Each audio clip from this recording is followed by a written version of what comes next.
Hey, Sean G here from Chasing the Truth.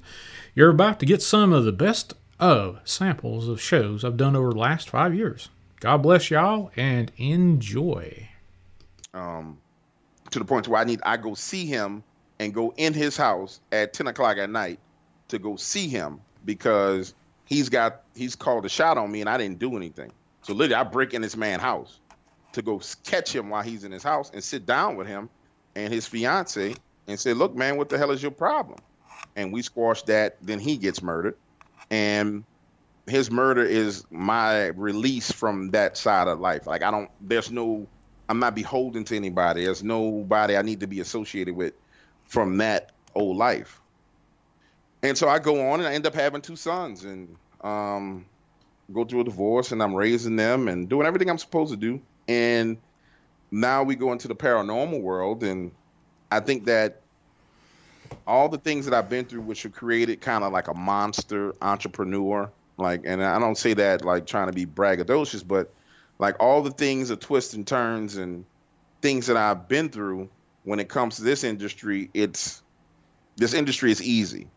So my last prayer to God was like, God, I don't really want to do this anymore. And Sean, I don't think I ever even told you this. I was like, I'm tired of doing this. And I was like, I'm going to go ahead back and start doing my real estate. And I go for my morning walk. And this is how crazy it is, Sean. Now, this is insane. I have my cell phone in my pocket, right?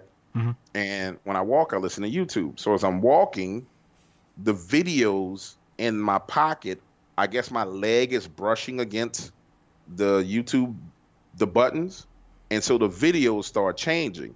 And the first video says, the words say, when you're tired, keep going. And then it skips. And then the next video says, God wants you to move forward and do this. And then it skips and it says, remember his promise that he made to you. And it skips and it says, glorify him and all things will be given to you.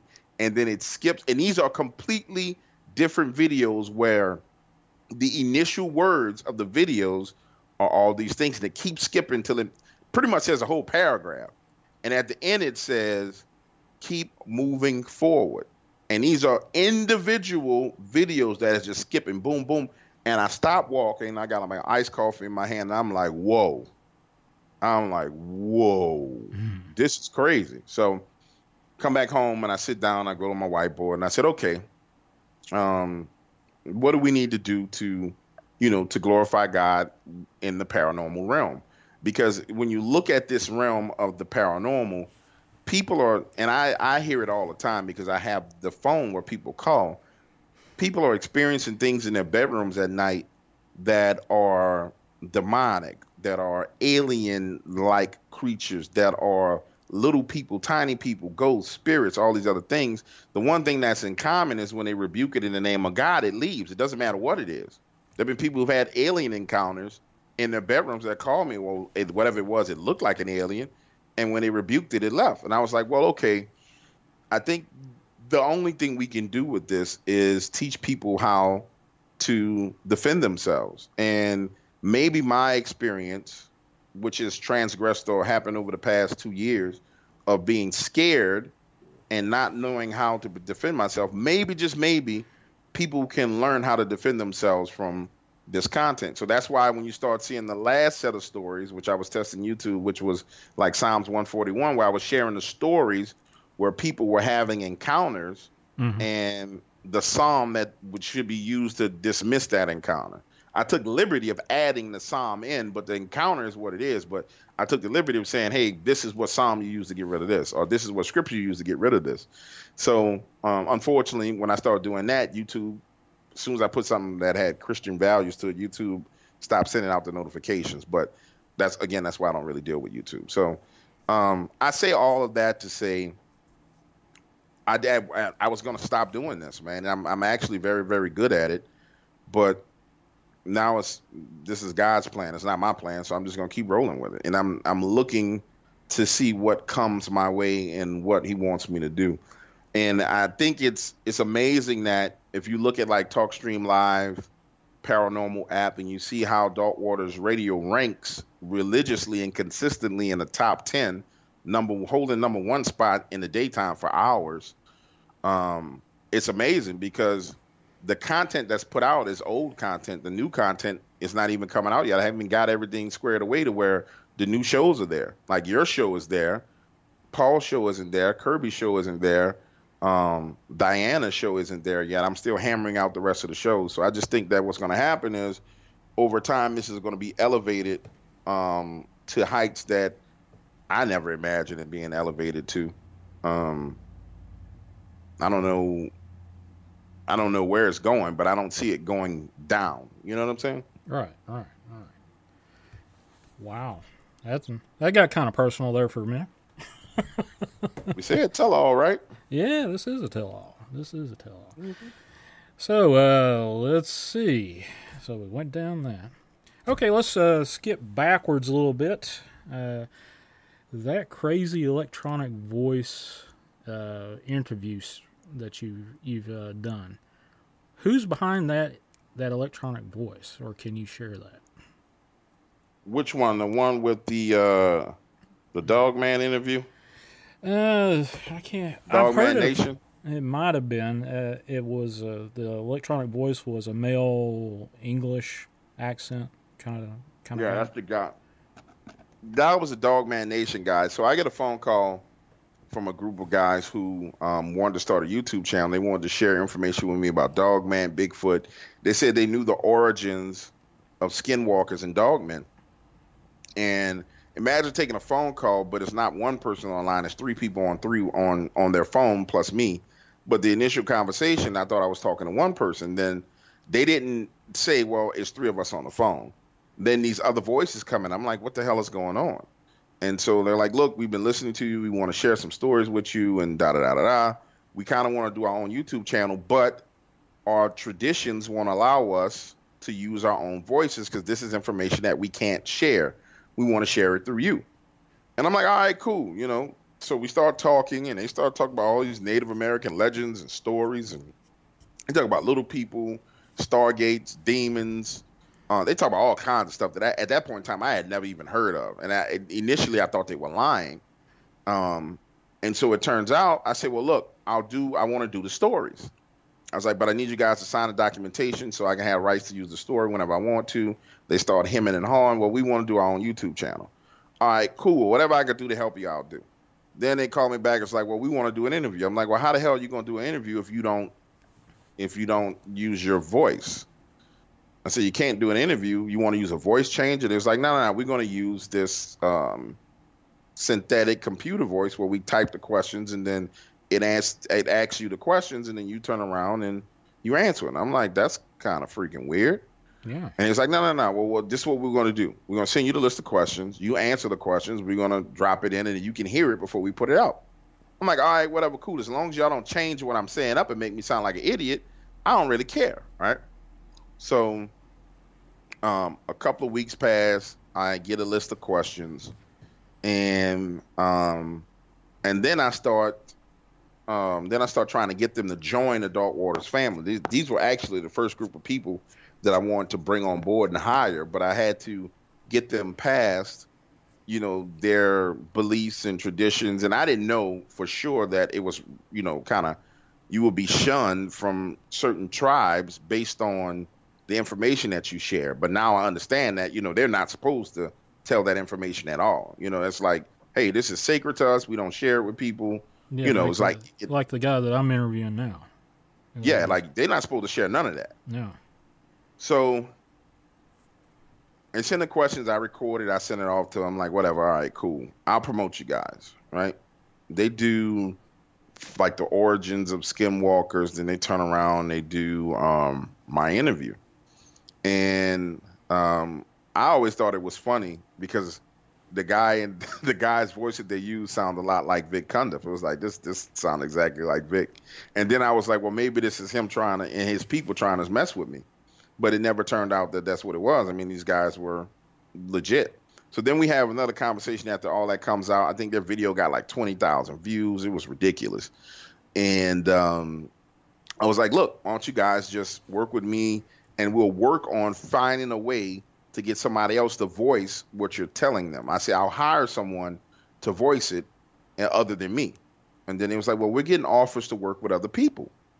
And I'm like, Okay. Well, who? And it was like, well, just other people that deal with Dog Man. We started getting messages on our YouTube channel. I'm like, so you do the interview with me, you get 20 something thousand views, and then you want to go work with somebody else. I said, listen, go ahead, do what you got to do. I said, just know when you come back, you're not gonna have the same offer on the table, right? Right. So don't hear nothing from them for like a month, 2 months, 3 months. Finally, they come back. Hey, man, we want to work with you. All right, we can work together. Here's what we'll do.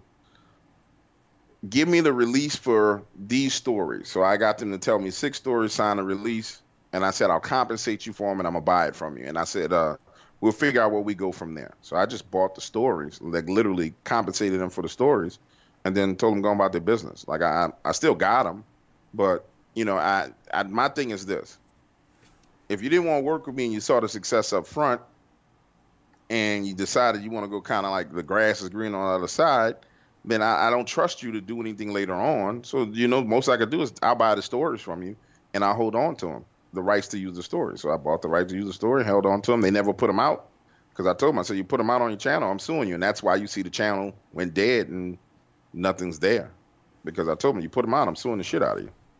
And then that was that. There you go. Well, that was a good question to ask.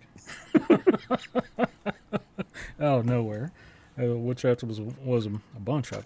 So you mentioned Indian, Aboriginal stuff.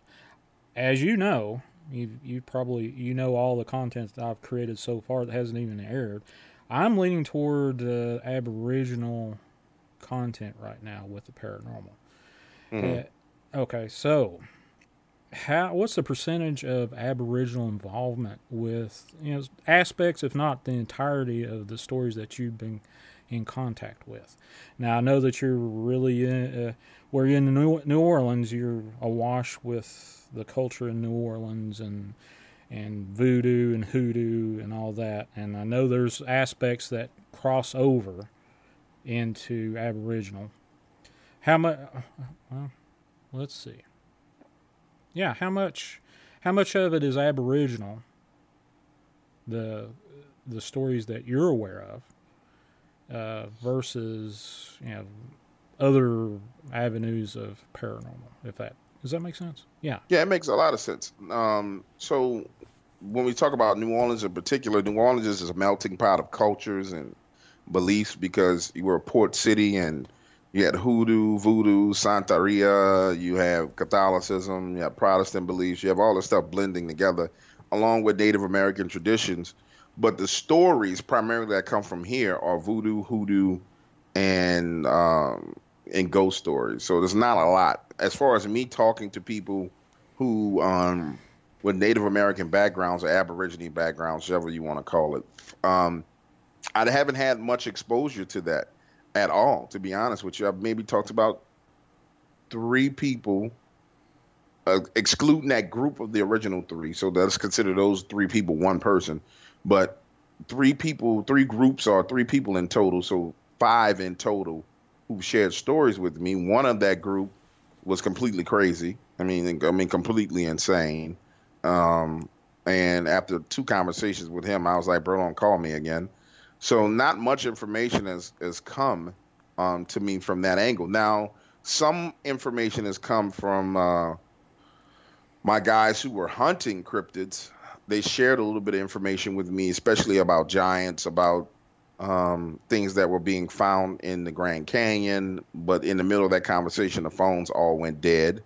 Giant burial mounds, Native American burial mounds were here locally, not locally, but in the States, where there were corpses of giants, things of that nature. But those conversations were kind of interrupted, and once it was interrupted, we didn't go back down that road. We went back down the original road. So not a lot of information. I would love to talk to people about it and get more information. I would love to meet with people personally, but again, that community is so close knit and tight that you're literally asking someone to violate traditional beliefs to share information with you, and someone really has to trust you to do that. And I just haven't had the opportunity to build such a strong relationship.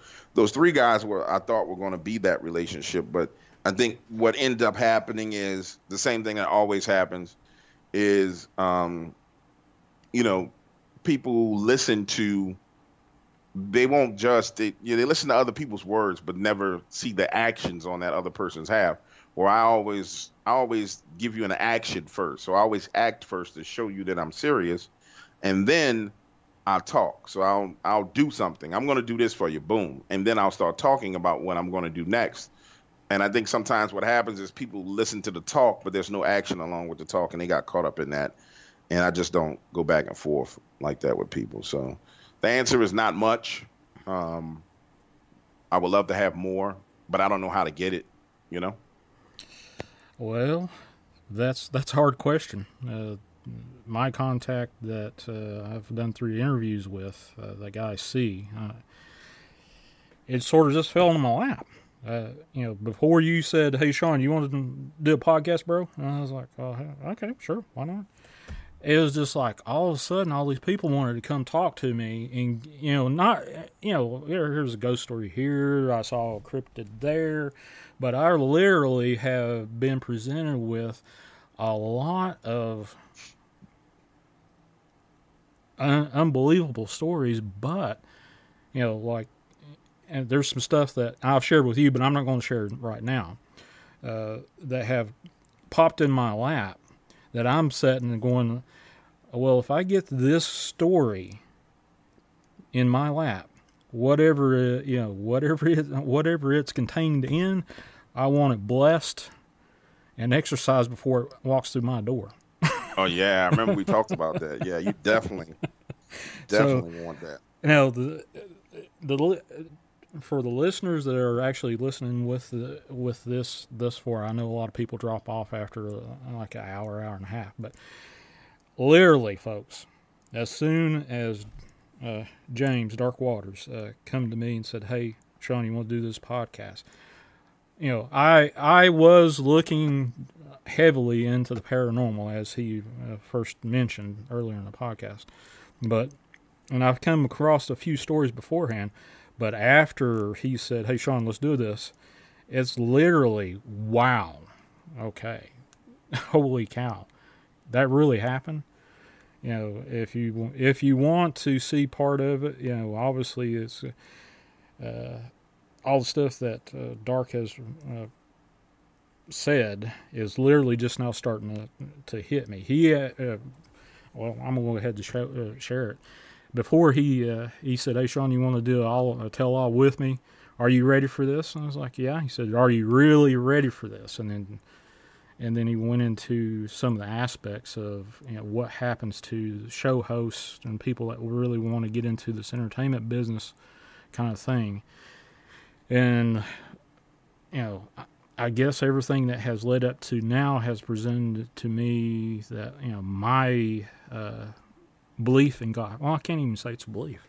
My knowledge that God exists really has given me the ground to stand on, to say, sure, I'm ready. I'm ready to share. I don't know what I'm here for, but it's slowly coming to me to saying, hey, I need to go walk with Dark Waters for a while. So yeah, everything he's saying is has a lot of truth to it. I know it's entertainment, and a lot of people listen to these podcasts to get the scare on, and I do suggest not to listen to some of the stuff that he puts out while you're trying to sleep. But yeah, I guess the long and short of it is, I guess, like we mentioned God before, and I'll mention God now.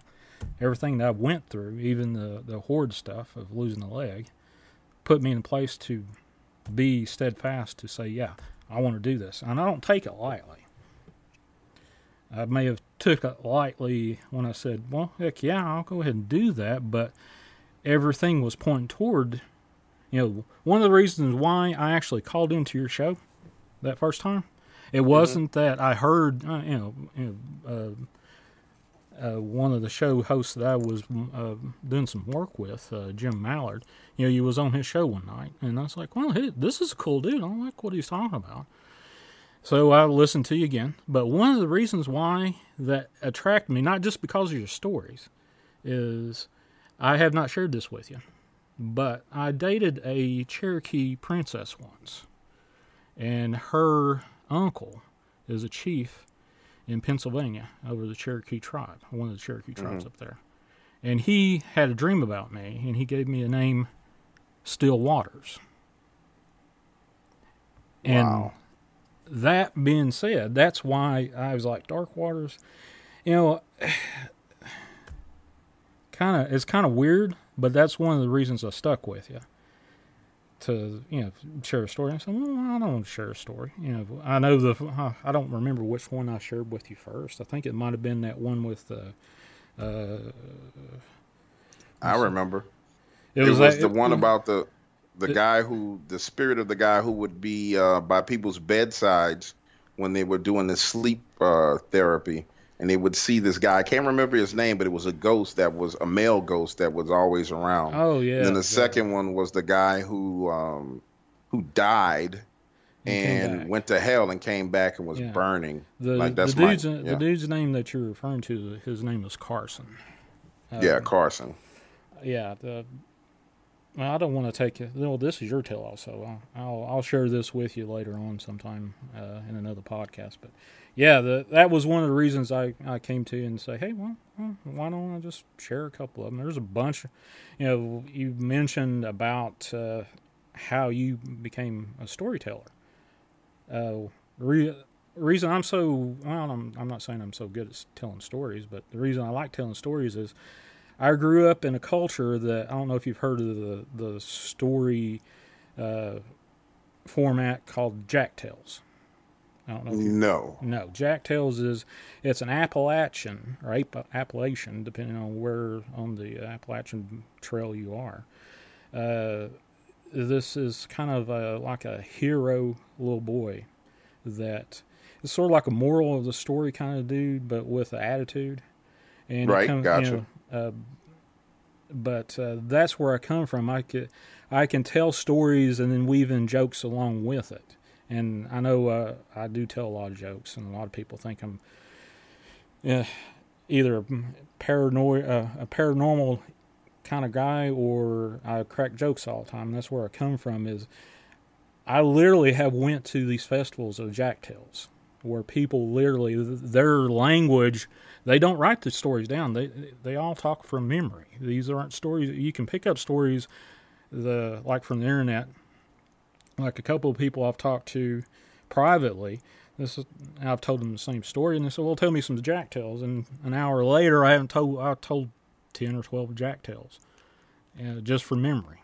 So that's where I come from being able to tell why this guy is sitting in a corner in the middle of a sleep lab, same corner, same room, and 4 or 5 different people have told me the same story and the same description of the same guy. And then you go, well, what the hell was that? Wow. That's the beauty of it. And that's what I do. I tell all stories from memory. I'm just blessed with a pretty solid memory. One of the things I wanted to tell you, remember early we were talking about monetization. I'll tell you some of the things in the audience, some of the things that I'm working on coming down the pipeline, because I'm just going to go ahead and punch a hole in the industry and the problems that the industry has. One of the things that I'm working on is extremely huge. I don't think I could pull it off for this year, but I can definitely pull it off for next year. Every year, New Orleans has a Halloween parade called Crew the Boo, KREWEDABOO. And it's a Halloween parade. And it's all based on, Halloween, the paranormal. You see gigantic floats with skulls and all these things on it. And I was trying my best to do it for this Halloween, but the guy that I'm working with, I told him, I said, look, bro, we're just going to wait. It's too close. And we'll do it next Halloween. But what I'm going to do is I'm getting with people like Dave Schrader, Heather. I'm going to try and go to George Norrie. I'm going to try and go to every big name in the industry and negotiate floats for them. My bad, dude. I'm going to negotiate floats for them to ride on in the Halloween parade. Oh, that's Now, cool. just so you understand, the way parades work in New Orleans is this: the float is created, and then people pay you to ride on the float. So, for example, one of the biggest parades down here is Zulu, right? The Zulu parade, and it's a social aid and pleasure club. Zulu Okay. will have 30 people riding on a float, but those people pay $1,500 per person to ride the float. The float Wow. itself costs $5,000 to create. The person who created the float and sold all the tickets and the trinkets and everything else, they keep the rest of the profits. So what I'm going to do is I'm going to try my best to inject every October a cash flow into the industry with different people to where they can come to New Orleans, which is, I don't care what nobody says, it's the paranormal Hotspot. paranormal hotspot of America. Mm. And then those people in the industry can make them some money based on their celebrity inside of the realm that they operate on. So right now it's just the average person rides on that float. That's from New Orleans. It's not hard to sell out a Mardi Gras float or a Halloween float. It's just, hey, you want to ride a float? Yeah, I'll ride. How much? $1,000? Sure. Because people like drinking and getting drunk and riding and throwing beads. So I'm going to work on that for next year for people in the industry. Everybody that's with me under the Dark Waters banner, they're going to ride on the float. I'm not charging anybody. You're just going to hop on and ride with me and really enjoy New Orleans, because you haven't lived New Orleans until you actually rode in a parade. That's one of the things I'm working on. Again, it goes back to the steak being thrown on the ground and everybody fighting over the steak, and me standing over the corner waving said, "Hey, I can help you make some money over here, and you Mm. don't have to pull it from your existing listeners. But if you want your listeners to travel to New Orleans, we could put together a travel package for Halloween where they can ride on the float and meet you and have a big shedang. We can have a big party, and we all can hang out." So I'm working on that. The short film, which is about 40% done. I need to pay the guy some more money. Mm. Um, that very first short film is getting ready to come out. I wanted to have it done by the end of the fourth quarter of this year, but I don't think I'll finish it till January. I'll share with you the storylines. It's one dog man encounter. It's one voodoo encounter, and then Mm. it's one black eyed kid encounter. So it's like a little small, short, 3-story, 15 minutes per story, um, 3 short films. And then the video game is 90% done. I was playing it earlier. I don't like how some of the motions are. I got some characters in there that I want to add in, and so I'm negotiating that. And then a comic book. It's actually 2 comic book deals on the table. One deal with the gentleman out of Texas that I'm getting ready to renegotiate, and then I started funding my own comic book. I renegotiate with the gentleman out of Texas because I told him that, I don't build anybody else's brand. I only build my own brand, but he wants to do it under his brand. And I'm like, bro, we're not doing that. You screwed up. Um, so it's a lot coming down the pipeline, which is why I really love the concept that I Am Dark Water. So anybody listening, if you haven't become a member, join. And also moving forward, I'm going to be making more stuff available free at iamdarkwaters.com. So, and including a free membership where you get the emails, you get access to stuff for free, and you don't have to pay. You can convert at any point in time, and I'll give you an opportunity to convert at the original price if you wanted to, and all those other things. But you have to be a free member for like 30 days before you can convert at the original price. So I'm really, really working it to where it can be monetized, the industry can be monetized, but also people can make money in the industry. So show hosts can get paid for hosting their shows, where, there's multiple networks right now where people they're not getting paid anything. They're just on the network, and they are kind of celebrities in the paranormal world, and they have a consistent podcast kicking out 5 shows, per week, but they're not being compensated, which is why you see people stepping down from positions because there's very little compensation and a lot of aggravation associated with it. You see a whole bunch of crap going on. And so I'm just going to destroy that stronghold. That's what literally on my board right now, it says destroy the monetary stronghold in the paranormal industry and help revamp and rework it to where people can actually get compensated. Then after that, I might just disappear. I literally might be, what happened to Dark Waters? Like, he's gone. You don't see no website. You don't see nothing. I'll probably be on to the next thing. No, wow. Crazy. You got any other things that you want to talk about, or? I'll tell you guys some stories because I know people like to hear scary stories and should always end it on stories. I'll tell you one. Hey folks, thanks for listening to this best of sample of some of my 5 years in doing this radio show podcast called Chasing the Truth. Please visit iamdarkwaters.com, or you can email me at seanG@iamdarkwaters.com. And my numbers and links are in the description below. God bless y'all, and I'll catch you on the flip side.